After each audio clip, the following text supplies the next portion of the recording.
All right, welcome back to the show, A View from the Pits. I'm Mark Grohala, and I'm here with my good friend Wade Lescourt. Cheers to you, Wade. Cheers to you, man. What do we got on tap today, Mark? All right, I got two furloughed table game supervisors. I worked with both of them in the past, and I still work with one right now. And we're going to see what life is like being furloughed. Are you in, Billy? I'm in. All right, well, Bill, what's it like being furloughed? You enjoying it? I would enjoy it if I could do more, if I could see my family. I mean, I've done a lot of home projects, some of my continued education from my real estate appraiser gig, but it's not a life. It's not a life, but I'm getting used to it as long as I'm getting paid. Joe! Keeping busy? It's been great for me. I've been investing in the stock market, actually learning. I'm learning another language. Is that English? Excuse me?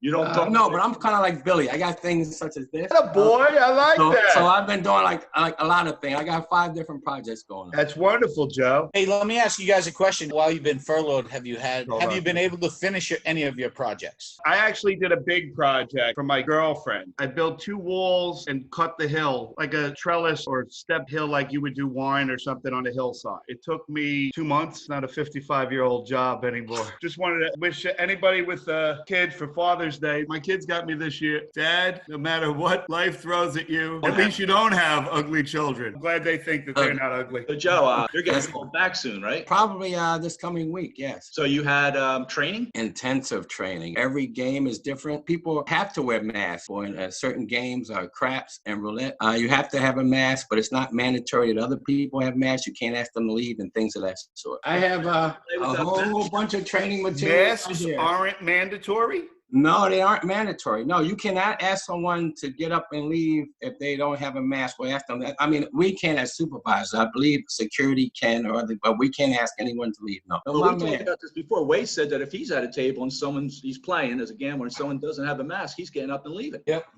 I think it's better to have the player a minor inconvenience of wearing a mask. Yeah, I agree. As a player, I'm telling you, it's not an inconvenience because we're there to play. The only people it's going to be an inconvenience for those people that want to cause trouble or want to smoke, right?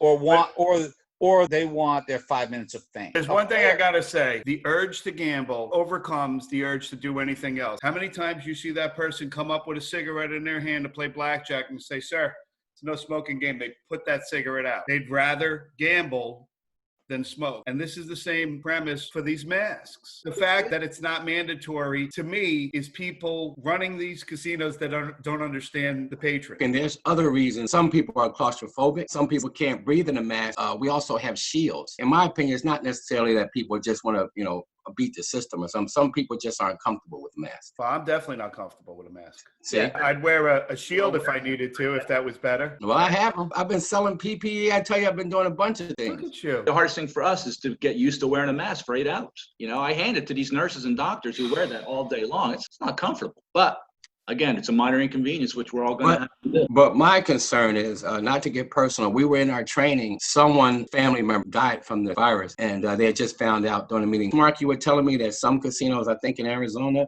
they opened up based on the Vegas comparison, but now they're considering closing. So I think it's still an issue. I mean, of course, the casinos have to make money. It's really an issue. Is there any kind of training certification for you guys? How do they know you've completed the training? What's the training process? And how long does it take? Our training took approximately 2 hours. They went through these type of protocols. Every game, what type of PPE you can wear. For example, we can't wear anything with colors. Everything has to be uniform. The casino has given us 2 masks, 2 cloth masks as part of your uniform now. You wash one at home at night and you bring the other one. If you don't have one, you have to go to wardrobe and get another one. You can't have any writing or different colors. They're all uniform. That way we can distinguish the patrons from the actual employees. Joe, let me ask you, what are you going to do about 3-card poker and Mississippi Stud? Are players going to hold the cards in their hands? Yes. They're going to be petitioned, though. I believe in 3-card poker and the novelty games, they're going to be spaced out. I believe it's only 3 players per table. Baccarat and all this thing, no back betting. That's out now. In craps, 3 players on each side. That's it. Joe, are they making them sanitize their hands when they come up to the table? We have hand sanitizing stations that are placed inside the casinos now. We also have thermal cameras to check the temperatures as you enter. EVS is actually making their own solution because the wipes are run out. This is what gets me as a floor supervisor. We're supposed to watch the games. However, it's really challenging watching the games because now as the dealers tap in, you're not allowed to touch another dealer anymore. That's out. Once a player leaves, they have a certain card. There's a card in the rack now, and when a player gets up, the dealer places that card in that spot, which means it has to be wiped down.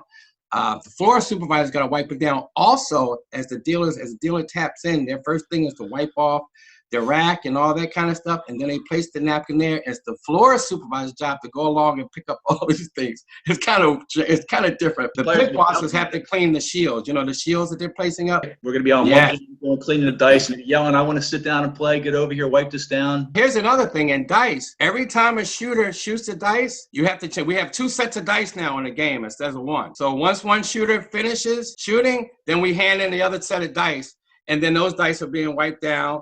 And then when another shooter shoots the dice, it's crazy. And if a die goes off the table, and if someone else picks it up, those dice have to be taken off the game and new dice put in. How hard is it just to, as soon as he sevens out, how hard is it to wipe it off with a rag and throw it back in there? 2 sets of dice? That's a recipe for disaster. They have multiple sets at a table anyways, right? I mean, you're picking No. When you're coming out, the dealer doesn't push 6 dice to you and you pick 2 of them? Five dice. Right. Mm-hmm. Right? Oh, well, right. But when you said sets, we distinguish them by 2 different colors.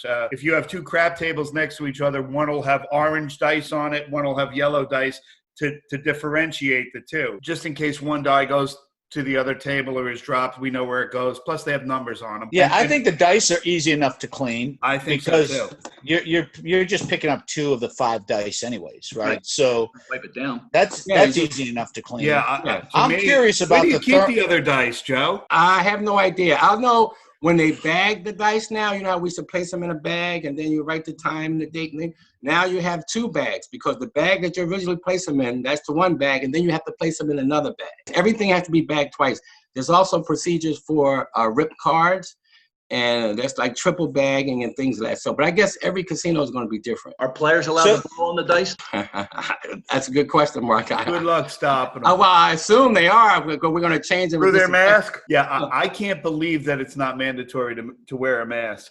I think that's totally irresponsible by the casinos. I agree. Hey, Joe, you said that they have thermal cameras. Do they have X-ray cameras too? I don't know. I wish they did with some of the hot chicks we have. We're not going to talk. We're not going to go there, guys. You know me. Aren't you married, Joe? Yeah. Hey. Just because you own a Van Gogh doesn't mean you can't appreciate a Picasso, right? Exactly. To Mark's point earlier, I feel like I would rather have a full table with everybody wearing masks than 3 people at a table and 1 person not wearing a mask. You don't catch it by touching somebody. You catch it by touching somebody who has it and then touching your mouth or your nose or your eyes or something like that, right? To get it into your body. So, I mean, I think it's overkill to have 50% capacity and to have optional masks at every table. Just make everybody wear a mask and go about your business. That's how I feel about it. I think that's the way our place is going to be. You have to have a mask. I don't think it's optional. Yeah, I mean, I think that's per the state. I don't think you're allowed as a supervisor, even in some businesses. You know, some people don't want to wear a mask, and they feel as though it's a violation of their constitutional rights. As a business, you have the ability to dictate your dress code in that business. The more important thing is to safeguard your employees and other patrons. It's up to you if your constitutional right, you don't want to wear that, that's fine. But you're not going to enter here. Every business has a right to refuse you service. There's no law that says that they have to provide service to you. So I can't carry a gun in a casino, right? So why is it that why can't they just say, okay, well, if you're coming into our casino, you're wearing a mask no matter what? Right? It's not a violation of a constitutional right at all. What it is it's a requirement of us providing you service as a casino. You can't walk in shop right without a mask. Hey, Joe, what's going to happen when you don't have enough tables and you've got patrons that are waiting in line? That's an excellent question. That's one I can't wait to see. I have no idea. One thing they're going to do is, or they should do, is high minimums. Right. Either you win or lose, but they'll be able to accommodate you quicker. High minimums, quarter games. All our games are quarter games. That's low. Are they really? Oh, yeah. Make them 50. Sure. Yeah, 50 and 100. Yeah, I can tell you guys, I'm not waiting in line.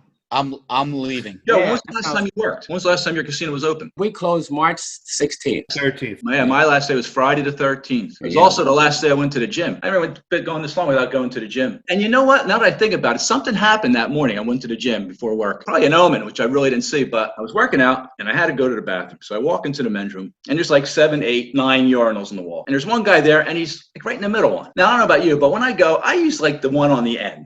Maybe I'm a little homophobic, but I decrease the odds by 50% of someone spraying their pee on my shoes. So now, not only was this guy in the middle, he was totally naked, had his hand up on the wall, and he's whistling. Now, I had 2 questions. Like, is this Johnson so big and heavy that he's got to hold himself up or else it's going to pull him down? And 2, how did he make it whistle?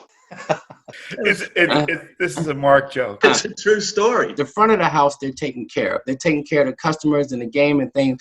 My concern is the back of the house because even when we were open, you know, some of these guys, you have some workers that clean the latrines and the cafeteria and thing. Some of them were great, but some of them were just on their cell phones and you look in the toilet and, you know, there's caca in there. And that's what really concerns me. So the front of the house might be okay, but the back of the house is what really concerns me. What about lunch breaks? What about the employee cafeteria? I mean, are we going to have to be distanced? Are we going to have to wear those things back there? How's the food going to work? The food is going to be packaged. Well, I think that might be part 2 of this. When do you go back, Joe? I'm not sure. I just checked my schedule. Sometimes next week. We should get Joe back a week after he starts. Yeah. See All what right, it's like. sounds good. Yeah, Well, when part are you 2, guys Joe. going to start? We don't know. Are they redoing the building? I mean, what's in the works? They don't keep us updated on that kind of stuff. We hear very little. Some people were going back July 1st. I already told them I had a beach house that week, so I wasn't going to be able to make it. I should have done the same thing. Exactly. Actually, I had 3 calls. I didn't answer the call because I was great trying to go out the country to my wife's country and thing. I had 3 calls. I didn't answer it. And then someone called me from another number, and it was one of my shift managers that's a friend of mine. He's like, Joe! And I'm like, shit, he's got me. You know, hey, you ready? I'm like, okay. But I avoided 3 calls. Any parting remarks? I think we're just going to go around in circles now. Anything else you guys want to say? Why, is the time is up? Are we boring you, Mark? Yeah, what's going on?